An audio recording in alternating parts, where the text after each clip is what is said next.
Selamat hari Minggu, Bapak Ibu Saudara. Bersuka cita dan bersyukur untuk satu hari lagi waktu yang Tuhan boleh berikan buat kita. Satu hari lagi waktu yang indah, hari yang baik yang boleh Tuhan sediakan di hidup kita. Kita masih boleh beribadah di hari Minggu ini. Biarlah menjadi sukacita tersendiri buat Bapak Ibu Saudara bahwa ini adalah bukti cinta kasih Tuhan bahwa Tuhan masih memelihara kita sampai hari ini. Mari sebelum kita mulai ibadah pada hari Minggu ini, saya mengajak Bapak Ibu Saudara untuk sama-sama kita bersatu hati dan kita berdoa. Bapa, Tuhan Yesus Kristus, Juru Selamat kami yang hidup. Kalau kami boleh ada sebagaimana kami ada pada hari ini, itu semua karena kasih karunia-Mu Tuhan yang melimpah dalam hidup kami. Kami tahu Tuhan Yesus bahwa setiap cinta kasih-Mu Tuhan tidak dapat kami balas. Apa yang kami dapat lakukan hanyalah kami bersyukur Tuhan, kami boleh diselamatkan oleh Engkau, kami boleh menerima setiap kasih karunia yang melimpah. Kami mau memuji Engkau Tuhan, kami mau menyembah Engkau Tuhan Yesus. Biarlah pada hari ini Tuhan, pada saat ini Tuhan Yesus, kami boleh merendahkan diri kami Tuhan Yesus. Kami boleh datang di hadirat-Mu. Kami boleh memfokuskan setiap hati dan pikiran kami Tuhan Yesus. Sehingga kami punya waktu yang intim dengan Engkau Tuhan Yesus. Kami boleh mendengar suara Engkau Tuhan. Kami boleh memuji Engkau Tuhan Yesus. Kami boleh menyembah Engkau Tuhan Yesus. Biarlah Kau yang beracara di hati kami Tuhan Yesus. Dimanapun kami berada Tuhan Yesus. Oh terima kasih Bapa, terima kasih Bapa. Sebab Engkau Bapa yang baik bagi kami Tuhan Yesus. Terpujilah Tuhan. Haleluya. Dalam nama Tuhan Yesus kami sudah berdoa dan mengucap syukur. Amin.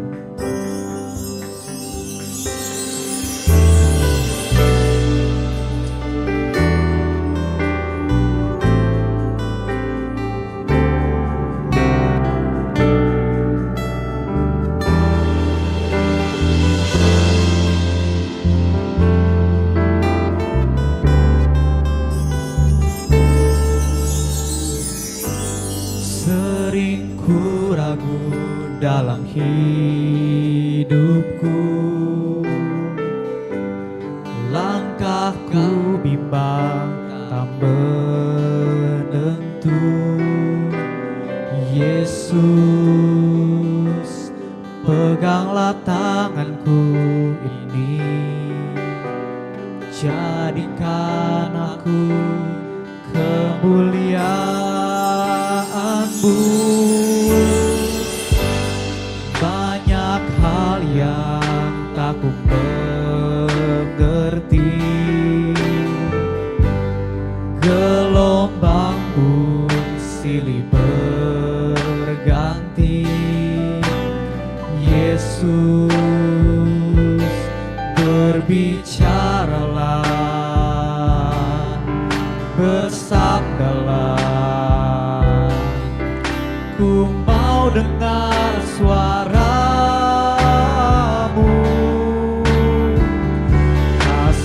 setiamu tak pernah tinggalkanku. Yesus, Engkau selamanya di hatiku. Nyatakanlah rencana-Mu di dalam hidupku. Firman-Mu itulah pedomanku. Mari sama-sama Ibu Saudara dengan lebih sungguh lagi kita angkat pujian itu dari awal. Biar kita boleh punya iman bahwa Yesus yang memegang tangan kita.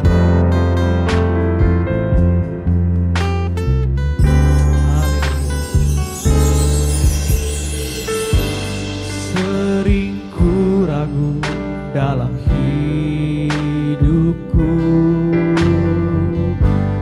langkahku bimbang tak menentu. Yesus, peganglah tangan hidupku ini. Jadikan aku kemuliaan-Mu. Banyak hal yang tak ku mengerti, gelombang pun silih berganti. Yesus, berbicaralah, bersabdalah, ku mau dengar suara-Mu. Kasih setia-Mu tak pernah tinggalkan ku, karena Tuhan Yesus Engkau selamanya di hatiku. Nyatakanlah rencana-Mu di dalam hidupku. Firman-Mu itulah pedoman. Kasih setia-Mu tak pernah Yesus.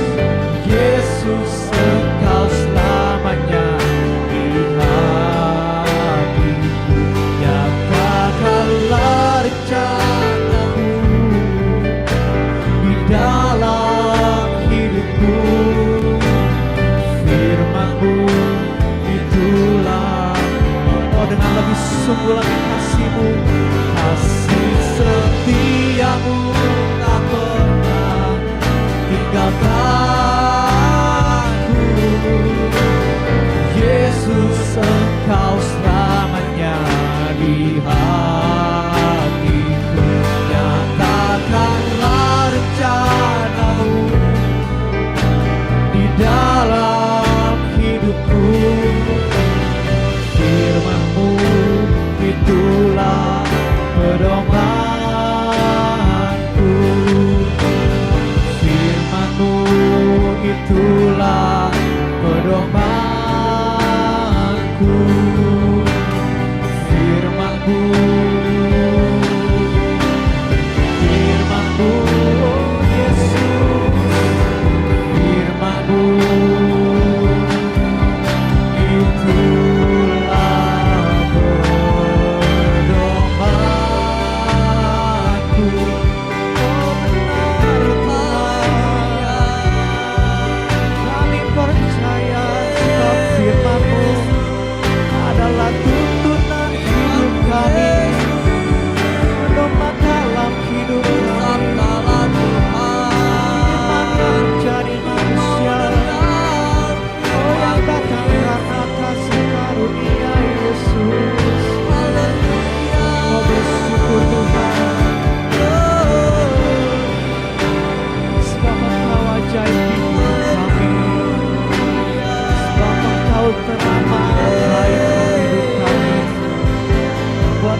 Tuhan yang layak ditinggikan, layak disembah oleh suku-suku bangsa.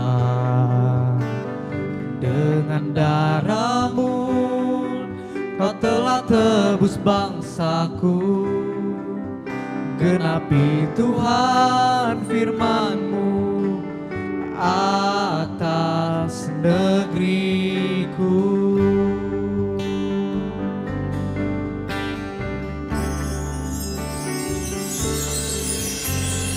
Yesuslah Tuhan yang layak ditinggikan, layak disembah oleh suku-suku bangsa. Dengan darah-Mu Kau telah tebus bangsaku, genapi Tuhan firman-Mu atas negeriku. Hatiku rindu melihat kemuliaan-Mu, hatiku rindu melihat curahan kuasa-Mu di tanah tercinta, negeriku Indonesia. Ku berdoa Indonesia, penuh kemuliaan-Mu Indonesia, bagi kemuliaan-Mu. Oh Yesus Tuhan, Yesuslah Tuhan yang layak ditinggikan, layak disembah oleh suku-suku bangsa. Dengan darah-Mu Kau telah tebus bangsaku, genapi Tuhan firman-Mu atas negeriku. Hatiku rindu melihat kemuliaan-Mu, hatiku rindu melihat curahan kuasa-Mu di tanah tercinta, negeriku Indonesia. Ku berdoa Indonesia, penuh kemuliaan-Mu Indonesia, bagi kemuliaan-Mu. Ya Allahku, nyatakan kemuliaan-Mu. Ya Allahku, nyatakan curahan kuasa-Mu di tanah tercinta, negeriku Indonesia. Ku berdoa Indonesia, penuh kemuliaan-Mu Indonesia, bagi kemuliaan-Mu. Oh Tuhan, haleluya Yesus, sebab kami percaya bangsa kami boleh yang layak ditinggikan, hanya bagi kemuliaan-Mu layak disembah, sebab Allah yang panjang, Allah layak keramat Tuhan, sebab Engkaulah Tuhan yang layak kami tinggikan, layak kami puja Yesus. Oh haleluya, pujilah nama-Mu Tuhan.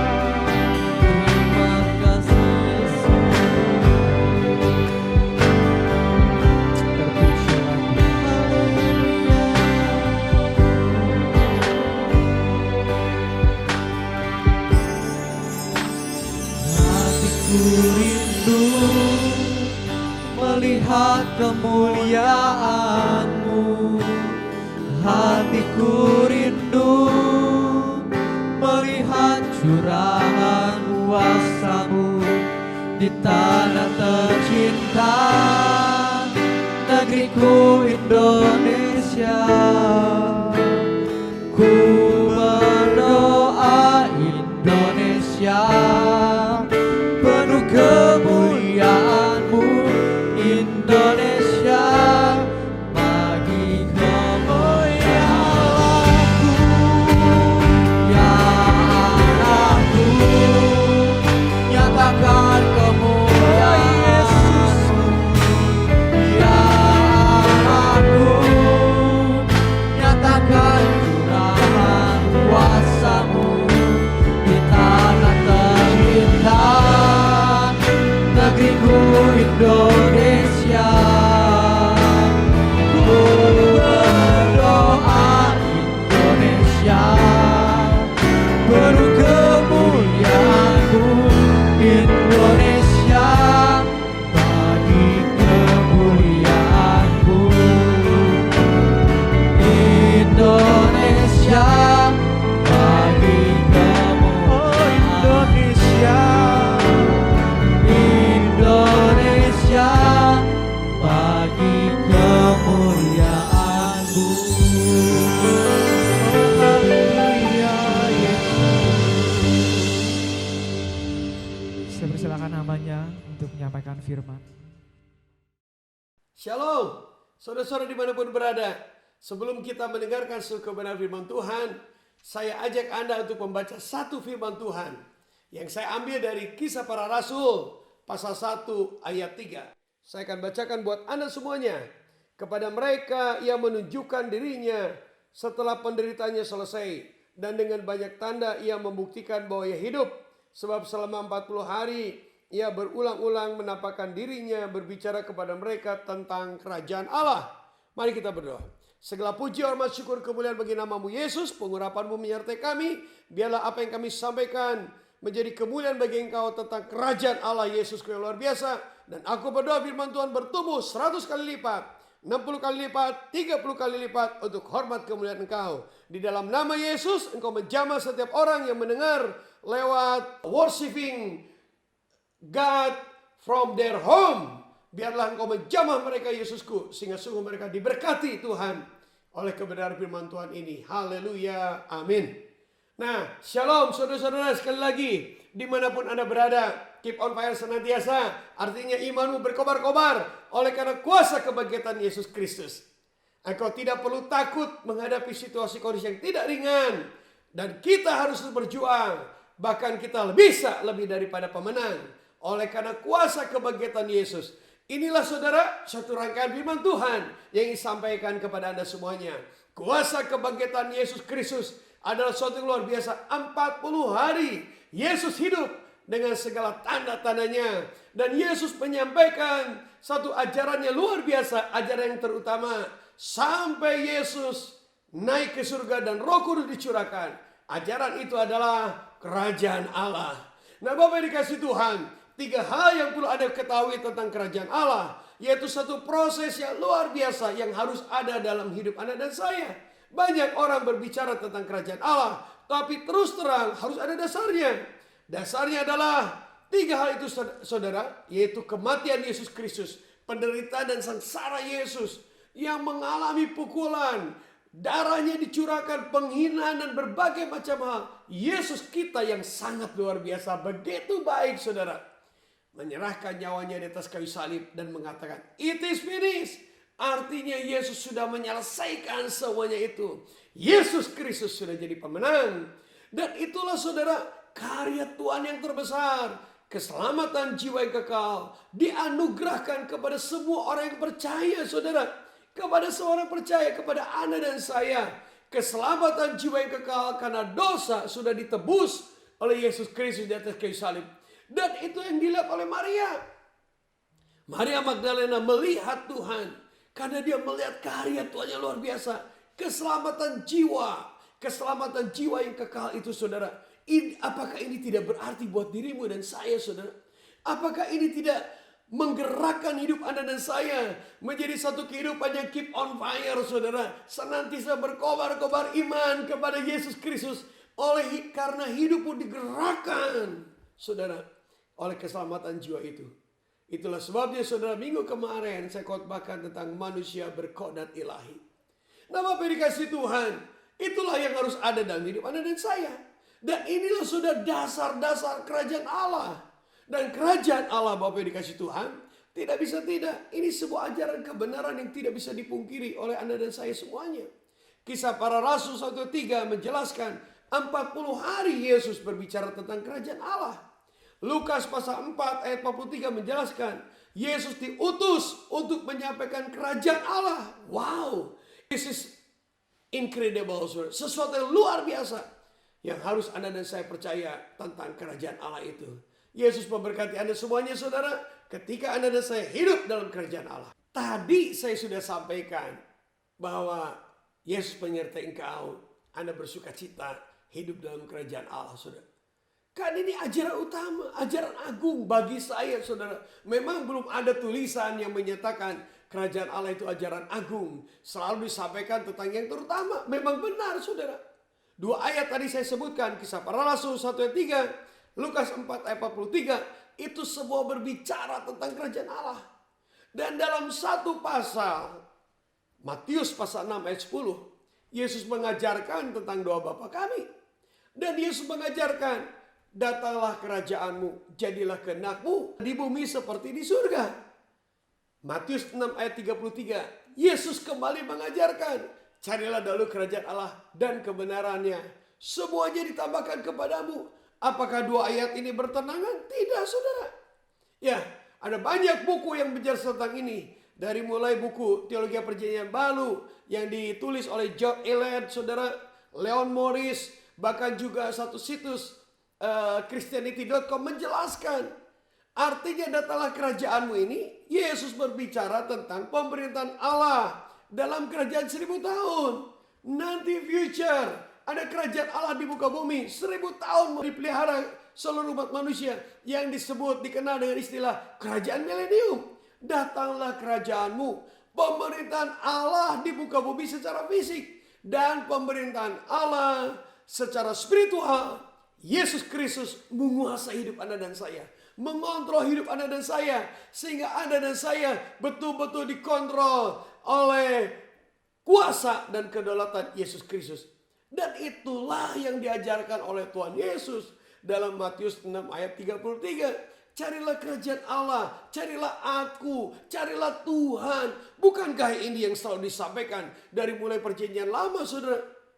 Carilah Tuhan, kamu hidup, Bapak. Karena itu saudara-saudara dikasih Tuhan, percayalah. Kerajaan Allah sungguh sesuatu yang luar biasa. Karena itu Bapak dikasih Tuhan. Banyak orang selalu berbicara tentang paradigma kerajaan. Banyak orang berbicara tentang the kingdom business. Dan semua banyak orang mengajarkan the kingdom power. Dan berbagai macam hal, semuanya menyangkut kerajaan Allah. Tapi tahukah Anda, saudara, arti daripada kerajaan Allah? Arti yang pertama, kerajaan Allah adalah pemerintahan Allah, saudara. Kemahakuasaan, kedaulatan, kemahaagungan Tuhan memerintah, menguasai kehidupan manusia di muka bumi. Saudara kekasih, itulah kerajaan Allah. Dan bagaimana nanti Allah dengan Yesus Kristus sebagai raja di atas segala raja, raja kemuliaan ada di muka bumi 1000 tahun. Ya. Yang kedua, berbicara kerajaan Allah yang saya sudah pernah singgung adalah berbicara tentang bagaimana Yesus Kristus menguasai Anda dan saya. Seluruh kehidupan kita, saudara, dikuasai oleh Yesus. Yesus berdaulat atas pikiranmu, atas jiwamu, semuanya, saudara. Itulah kerajaan Allah. Siapkah Anda masuk dalam kerajaan Allah ini, saudara? Apakah Anda percaya bahwa Anda dan saya sebagai para pekerja kerajaan Allah? Apakah Anda percaya bahwa kehidupan kita saat ini adalah hidup yang berkonsepkan kerajaan Allah? Saudara, ada banyak kebenaran firman Tuhan tentang kerajaan Allah, saudara. Ada hakikat inti dasar kerajaan Allah, saudara. Tapi yang ingin saya sampaikan adalah satu, saudara.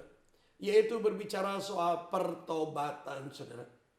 Markus 2 ayat 15 menjelaskan bahwa bertobatlah sebab kerajaan Allah sudah dekat, saudara. Ini satu hal yang sangat luar biasa, saudara. Ya. Jadi Bapak Ibu dikasihi Yesus Kristus, dimanapun Anda berada, keep on fire senantiasa.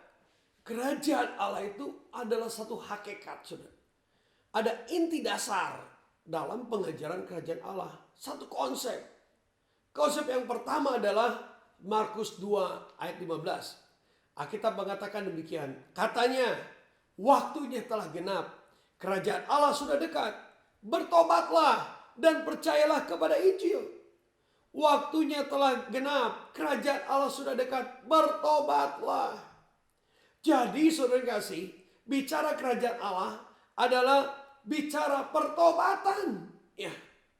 Pertobatan. Makanya tadi di awal saya sudah bilang, banyak orang berbicara tentang the kingdom business, paradigma kerajaan Allah. Tapi apakah mereka tahu? Apakah Anda dan saya tahu, sadar diri, mawas diri. Anda berbicara soal kerajaan Allah, dimulai dengan pertobatan, saudara. Pertobatan, ya. Sengsara, penderitaan, kematian Tuhan Yesus Kristus, kuasa kebangkitan dari kematian Tuhan Yesus Kristus, kenaikan ke surga, pencurahan Roh Kudus, ini semuanya merupakan komponen-komponen kerajaan Allah yang tidak terpisahkan. Nah, unsur-unsur inilah yang membuat Anda dan saya harus komitmen dan konsisten terhadap pertobatan itu. Apakah Anda sudah sungguh-sungguh bertobat, saudara?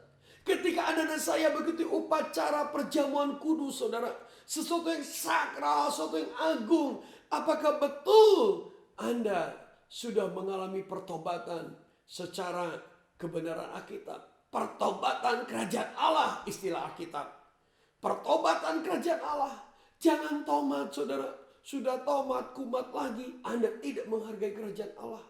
Anda tidak pernah menyadari tentang unsur-unsur atau komponen-komponen kerajaan Allah. Anda tidak pernah sadar diri. Anda tidak pernah mawas diri. Anda menyanyiakan anugerah kasih karunia Kristus Yesus Kristus yang ada dalam seluruh kebenaran firman Tuhan ini, saudara. Pertobatan kerajaan Allah sesuatu yang luar biasa. Pertobatan dalam kamus bahasa Inggris disebut adalah fakta menunjukkan bahwa Anda sangat menyesal atas sesuatu yang buruk yang telah Anda lakukan di masa lalu dan berharap Anda tidak melakukannya. Secara teologis, pertobatan adalah gagasan untuk kembali kepada Tuhan atau berpaling kepada kejahatan. Kembali kepada Tuhan, berpaling kepada kejahatan. Nabi Yeskel 3 kali berbicara soal bertobatlah. Dan dalam perjanjian lama ini Bapak yang dikasih Tuhan. Wow, para nabi itu selalu bicara pertobatan. Bagaimana dengan perjanjian baru? Wow, sangat luar biasa, saudara. Yesus Kristus saja berbicara soal pertobatan berapa kali. Yohanes Pembaptis mengatakan, tunjukkan buah dari pertobatanmu. Tuhan Yesus Kristus, saudara, kepada para pemimpin bait Allah mengatakan, bertobatlah. Hai kamu ular beludak. Wow, disebut kuburan yang berlabur putih. Kamu pergi jauh-jauh menobatkan satu orang. Dan setelah dia tobat kemudian kamu sesatkan kembali. Wow, Yesus Kristus sampai katakan kamu adalah calon-calon neraka, katanya, saudara. Jadi Yesus Kristus berbicara soal pertobatan. Itu sangat dikumandangkan, sangat dijelaskan, saudara. Jadi kalau hidupmu merindukan kuasa kebangkitan Kristus, hidupmu sungguh percaya masuk ke dalam konsep kerajaan Allah, tidak bisa tidak. Anda dan saya harus hidup dalam pertobatan kerajaan Allah itu. Ada 3 hal, saudara, konsep pertobatan kerajaan Allah secara singkat yang akan saya sampaikan. Nah, saudara, Matius 24 ayat 14 menjelaskan, saudara, kitab Injil Matius 24 itu berbicara soal akhir zaman. Jadi Tuhan Yesus katakan di era akhir-akhir zaman ini, maka orang akan memberitakan Injil kerajaan Allah. Jadi kalau Injil kerajaan Allah diberitakan, Anda dan saya mengimani hidup dalam kerajaan Allah. Paradigmamu adalah paradigma kerajaan Allah. Bahkan bisnismu juga engkau pikirkan sebagai the kingdom business, tidak bisa tidak saudara. Anda harus masuk ke dalam konsep pertobatan kerajaan Allah. Apakah Anda dan saya tidak ngeri saudara? Kalau kita berbicara soal Injil kerajaan Allah di era akhir zaman, ini berbicara penghakiman saudara. 1 Petrus 4 ayat 17 berbicara demikian. Karena sekarang telah tiba saatnya penghakiman dimulai pada rumah Allah sendiri, yang harus pertama-tama dihakimi. Dan jika penghakiman itu dimulai pada kita, bagaimanakah kesudahannya dengan mereka yang tidak percaya pada Injil Allah? Dan jika orang benar hampir-hampir tidak diselamatkan, apakah akan terjadi dengan orang fasik dan orang berdosa? Kalau hidup Anda dan saya saudara tidak masuk dalam pertobatan kerajaan Allah, maka Anda dan saya tidak diselamatkan saudara. Anda dan saya akan memasuki satu masa penghakiman. Bapak dikasih Tuhan, coba Anda renungkan tentang akhir zaman ini saudara. Di layar kaca ini saya menjelaskan tentang 4 tanda kedatangannya saudara. Alkitab mengatakan dalam Matius 24 ayat 7 sampai 8. Sebab bangsa-bangsa akan bangkit melawan bangsa dan kerajaan melawan kerajaan. Akan banyak kelaparan dan wabah-wabah penyakit dan gempa bumi di berbagai tempat. Semuanya ini adalah permulaan masa susah saudara. 4 tanda kedatangannya seperti ada di layar kaca ini saudara. Konflik bangsa-bangsa, bencana kelaparan, famine saudara, wabah penyakit. Lalu kemudian gempa bumi saudara. Dan saya ingin menegaskan tentang wabah penyakit itu saudara. Dilanjutkan lagi dengan PowerPoint yang ada di layar kaca ini saudara. Bagaimana tahun 1920 terjadi penderita yang dikenal dengan istilah Spanish flu saudara. Anda lihat di layar kaca itu, orang berjejeran sedang sakit dirawat di sebuah bangsal atau mungkin rumah sakit yang sangat besar. Dan Anda lihat di bawahnya ada banyak orang kematian saudara. Dan kemudian saudara, Anda lihat semua orang memakai masker di seluruh dunia. Tentara memakai masker, orang awam juga memakai masker. Bahkan ada foto, saya pikir mungkin ini orang-orang Jepang juga memakai masker. Lalu mereka yang sedang berjalan, mereka memakai masker. Ada lockdown saudara. Kalau Anda lihat itu ada tulisan public notice. Itu berbicara lockdown saudara, PSBB, semua tinggal di rumah saudara. Semua mengerikan saudara. Bapak yang dikasih Tuhan, bukankah ini sama saudara? Repeat, pengulangan saudara. It seems that history repeat itself every 100 years. 1920 terjadi Spanish flu saudara. 2020 adanya coronavirus. Saudara, layar kaca itu begitu jelas. Bapak dikasih Tuhan, dan saya bersyukur ada satu firman Tuhan dalam Pengkhotbah 3:15 dikatakan, yang sekarang ada dulu sudah ada, dan yang akan ada sudah lama ada, dan Allah mencari yang sudah lalu. Artinya saudara, yang sudah lalu itu bicara soal apa? Ketika manusia belum jatuh dalam dosa. Apakah COVID-19 itu murka Allah? Terserah pikiranmu masing-masing. Tapi yang jelas itu berbicara soal tanda-tanda akhir zaman.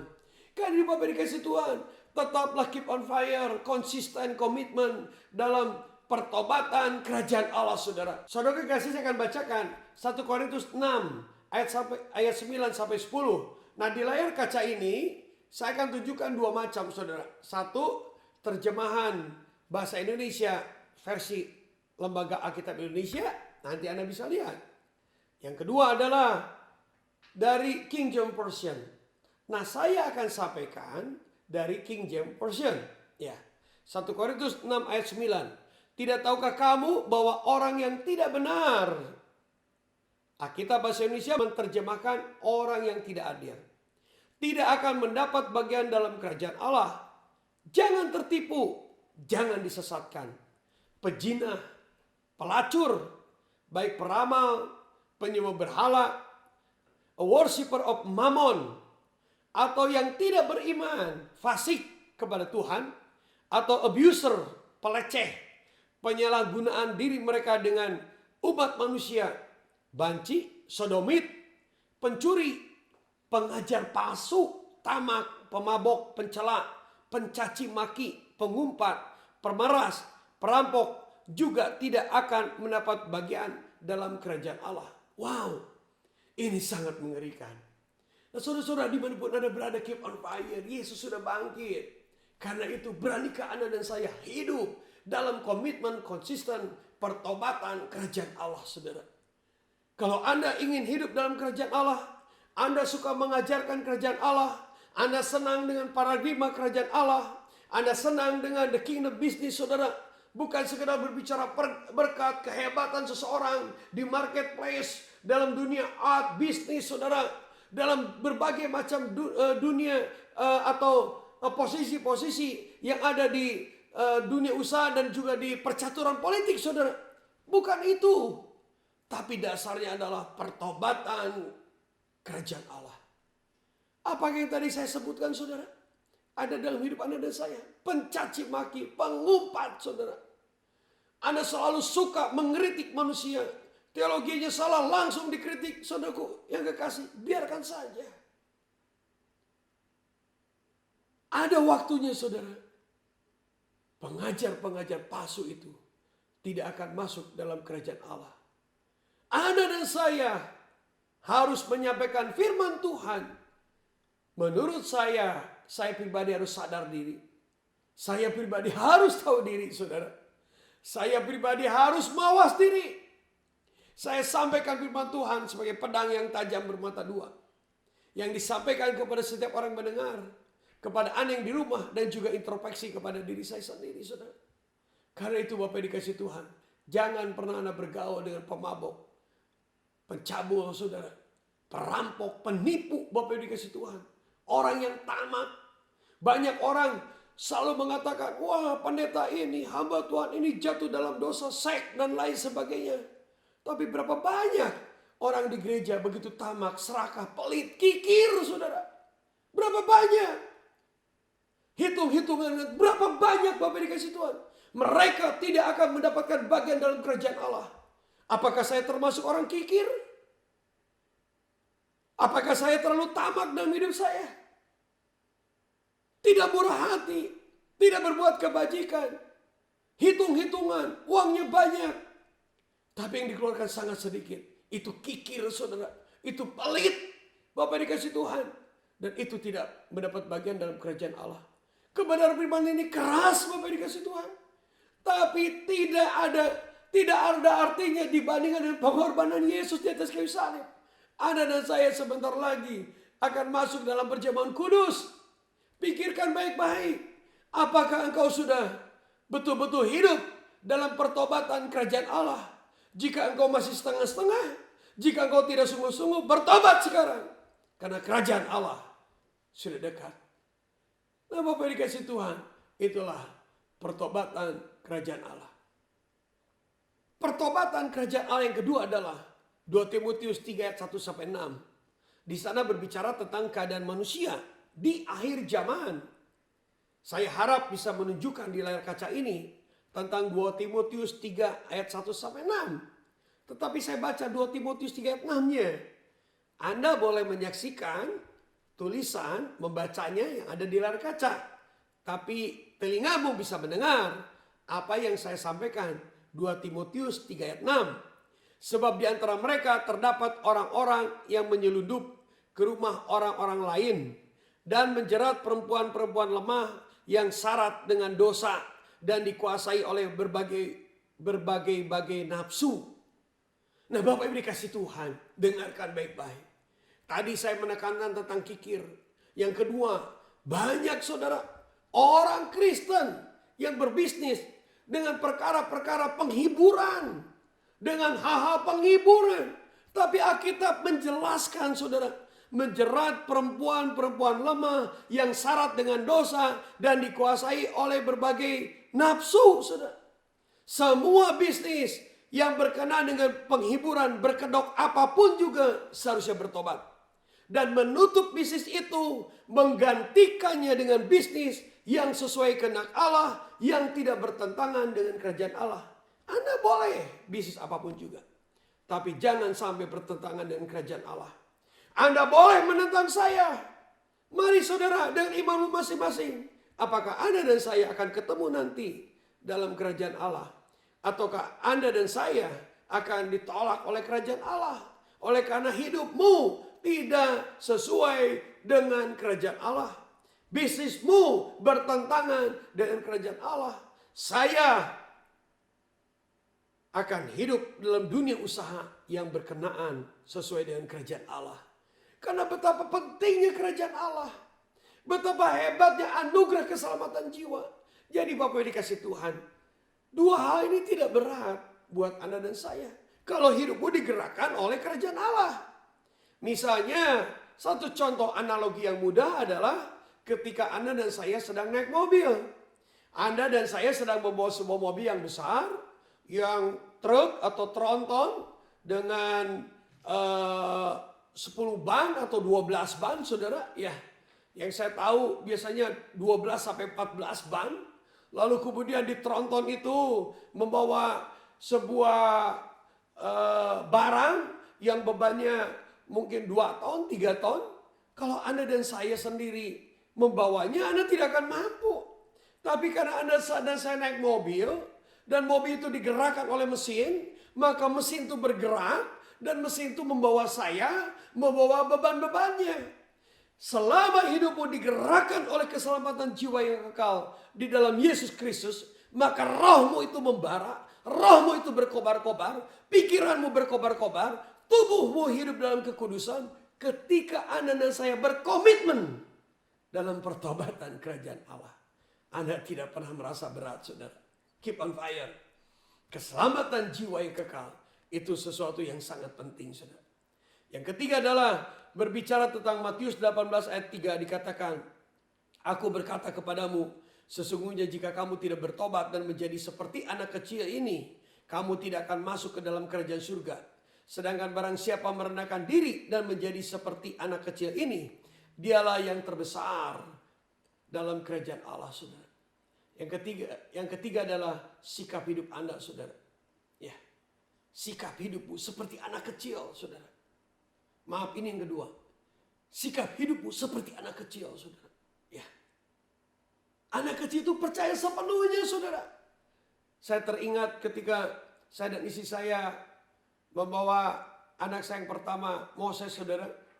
Dan kemudian kami sedang guyon, sedang hiburan, saudara. Lalu dia naik ke sebuah tempat yang tinggi. Dan saya katakan, kamu loncat. Padahal cukup tinggi, saudara. Mungkin kira-kira 1,5 meter. Kamu loncat. Nanti papi akan tangkap. Papi akan pegang kamu. Dan dia loncat, saudara. Kemudian ditangkap oleh saya. Dia percaya sepenuhnya. Saya pernah pergi dengan saudara saya ke sebuah tempat. Dan saya lihat saudara saya juga melakukan yang sama kepada anaknya. Ya, ketika anak itu loncat, maka ditangkap oleh ayahnya, oleh ibunya. Dan mereka percaya sepenuhnya. Itu anak kecil.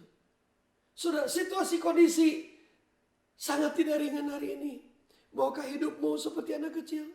Percaya sepenuhnya kepada Tuhan. Percaya kepada Dia. Harapanmu kepada Tuhan, bukan kepada manusia. Karena kita mengatakan terkutuklah mereka yang mengandalkan manusia, saudara. Itulah sebabnya kitab Yeremia pasal 9 mengatakan, jangan kamu bermegah karena kekayaan, karena kekuatan, karena manusia, tapi berbegahlah karena kasih setia, keadilan dan kebenaran. Bapak yang dikasih Tuhan, bersikaplah seperti anak kecil, saudara, yang penuh kemurnian, ketulusan, percaya sepenuhnya kepada Tuhan, saudara. Percaya sepenuhnya kepada Tuhan. Semua manusia saat ini, saudara, tahun 2020 mengalami perkara-perkara yang sangat tidak ringan. Tapi mari, saudara, Anda hidup dalam pertobatan kerajaan Allah, Anda percaya sepenuhnya kepada Tuhan. Yang ketiga, saudara, bicara soal kerajaan Allah, itu berbicara soal kasih, saudara. Matius pasal 22 menjelaskan, ada seorang muda, orang Farisi, berbicara kepada Yesus Kristus, "Hei guru, hukum apa yang terutama?" Lalu Yesus katakan, hukum yang terutama adalah hukum kasih. Kasihilah Tuhan Allahmu dengan segenap hati, dengan segenap kekuatanmu, dengan segenap akal budimu. Kasihlah dirimu sendiri seperti kau mengasihi orang lain. Love God, love people. Bapak Ibu dikasih Tuhan, orang Farisi itu mengatakan, benar guru, itu hukum yang terutama. Bapak dikasih Tuhan. Lalu Yesus katakan, hei, engkau tidak jauh daripada kerajaan Allah. Jadi saudara, bicara soal kerajaan Allah, berbicara soal kasih agape, kemurnian kasih, pertolongan tanpa pamrih saudara. Apapun yang Anda kerjakan dalam melayani Tuhan, bukan karena nama, bukan karena kau merasa lebih hebat, orang lain tidak bisa dipakai selain dirimu. Bukan saudara, selain diri saya bukan. Bapak dikasih Tuhan, berbicara soal pertobatan, berbicara soal pertobatan kerajaan Allah, berbicara kasih Bapak dikasih Tuhan. Yuk mari Bapak dikasih Tuhan. Singkat cerita 3 hal dalam pertobatan kerajaan Allah. 1, hidup dalam konsep-konsep kerajaan Allah. Dalam 1 Korintus pasal 6 yang tadi saya sebutkan itu saudara. Yang kedua adalah hidup jangan seperti manusia di era akhir zaman. Bisnismu saudara harus bisnis kerajaan Allah sesuai dengan kehendak Allah. Yang kedua Bapak dikasih Tuhan adalah berlaku seperti anak kecil. Berlaku seperti anak kecil. Yang ketiga Bapak dikasih Tuhan, hidup dalam kasih. Siapkah Anda masuk dalam pertobatan kerajaan Allah? Jadi karena itu Bapak dikasih Tuhan, hari ini kita akan masuk perjamuan kudus. Siapkan hati dan pikiranmu. Sebelum kita masuk dalam perjamuan kudus, sekali lagi, kerajaan Allah merupakan satu rangkaian dari komponen-komponen ilahi. Bagaimana kematian, bagaimana sengsara Yesus, bagaimana penderitaan Yesus, bagaimana kesadaran diri Yesus berdoa sampai darahnya, sampai keringatnya seperti tetesan darah di Taman Getsemani. Dan penyerahan nyawanya di atas kayu salib. Yesus bangkit dari kematian. Itulah Injil Kristus kerajaan Allah. Dan keselamatan jiwa yang menggerakkan hidup Anda. Beranikah Anda berkomitmen hari ini saudara? Hidup dalam pertobatan kerajaan Allah. Beranikah Anda hari ini berkomitmen? Hidup digerakkan oleh keselamatan jiwa yang kekal. Hidup bukan digerakkan oleh mamon, oleh duit, oleh materi. Hidup tidak digerakkan oleh ambisi dirimu karena kau marah, kecewa, sakit hati. Tapi hidupmu digerakkan oleh keselamatan jiwa yang kekal. Dan itulah kerajaan Allah. Pertobatan kerajaan Allah. Saya tidak bisa mengubah istilah ini dengan kata-kata yang biasa. Tidak bisa saudara. Saya cuma bisa menyampaikan insaf diri, sadar diri, mawas diri. Itulah pertobatan kerajaan Allah. Hari ini kita akan masuk dalam perjamuan kudus. Siapkan hati dan pikiranmu saudara. Saya akan berdoa. Bapa kami dalam surga, mari Roh Kudusku. Aku berdoa, karuniakan pertobatan saudara. Aku berdoa dalam nama Yesus, karuniakan Tuhan kepada kami semua. Kasih karunia luar biasa sehingga kami insaf diri, sadar diri, mawas diri. Hidup dalam pertobatan kerajaan Allah. Aku berdoa di dalam nama Yesus Tuhan. Bahwasanya setiap kami yang melakukan perjamuan kudus sungguh dijamah oleh Engkau Tuhan. Aku tahu situasi kondisi tidak sangat ringan. Tapi kami mau bersyukur Yesusku. Oleh karena keselamatan jiwa dalam hidup kami. Sungguh Tuhan, kami mau mengasihi setiap manusia. Kami mau mengasihi Bapa Surgawi. Kami mau cerita tentang Injil Kristus kerajaan Allah. Karena lewat keselamatan jiwa yang kekal, maka kami bisa masuk ke dalam kerajaan Allah. Semua ini adalah anugerah Tuhan. Kami mau bersyukur untuk semuanya ini. Di dalam nama Yesus, kami berdoa dan bersyukur. Haleluya. Amin. Saudara yang kekasih, mari saudara siapkan hati Anda dan saya semuanya. Di rumah Anda masing-masing sudah ada anggur dan juga tubuh Kristus. Mari saudara, firman Tuhan katakan oleh Rasul Paulus, apa yang telah aku lakukan, telah aku terima daripada Tuhan. Pada waktu sebelum Yesus menyerahkan diri, Yesus mengambil roti dan memecah-mecahkannya sambil berkata, inilah tubuhku yang kuserahkan bagi kamu. Apakah ini tidak berarti buat Anda saudara? Saya sungguh setiap melakukan perjamuan kudus sangat berarti buat saya. Karena darah Yesus itu saudara yang menyelamatkan jiwa saya. Dan lewat keselamatan jiwa itu saya mampu hidup sesuai dengan kerajaan Allah. Mari Bapak dikasih Tuhan, ampuni orang yang pernah bersalah dalam hidupmu. Lakukan pertobatan dengan sungguh-sungguh. Pertobatan kerajaan Allah. Mari kita memakannya di dalam nama Yesus Kristus.